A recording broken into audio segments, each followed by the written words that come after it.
Hepinize yeni videodan merhaba arkadaşlar. Ben Onur. Bugün sizlerle birlikte arkadaşlar Sarı Prenseslerin doğal ortamından birazcık bilgiler vermek istedim. Bu arkadaşlar kanalımızda ikinci videomuz ve artık arkadaşlar videolarımız kısa ama öz olacak. Hadi isterseniz o zaman videomuza başlayalım. Hemen sizlere anlatıyorum. Doğal ortamı Sarı Prenseslerin şöyle olmalı. Malawi Gölü'nde, Nikata Körfezi ve gölündeki küçük adaların kayalık bölgelerinde yaşama alanlarıdır. 2 ila 40 metre derinlikleri alanlarında görülebilirler. 20 kadar değişik renkli türüne rastlanmıştır. Malawi Gölü'nün hemen her bölgesinde az da olsa görülürler. Bulundukları akvaryumlar kayalardan, holler ve mağaralarla dekore edilebilirler.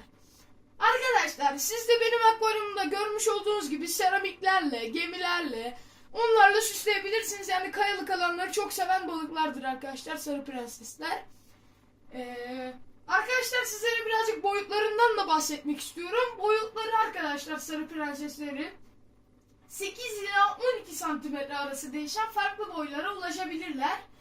Arkadaşlar yani ne kadar iyi beslerseniz o kadar iyi verim alırsınız, yavru alırsınız. Bir önceki videomuzu izlemediyseniz kanalıma girip videolar kısmından o videoyu da izleyebilirsiniz. Umarım videoyu beğenmişsinizdir. Kendinize iyi bakın. Kanala abone olup videoya like atmayı unutmayın. Görüşmek üzere. Bay bay.